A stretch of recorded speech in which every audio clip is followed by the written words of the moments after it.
Direct your attention down there. I'm going to get those on in 3, 2, 1.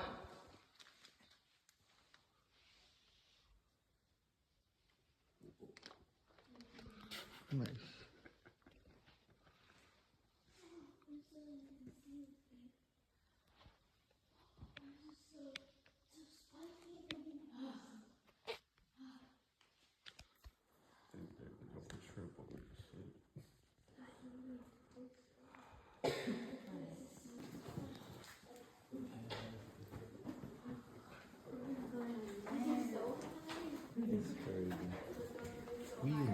It looks very glittery.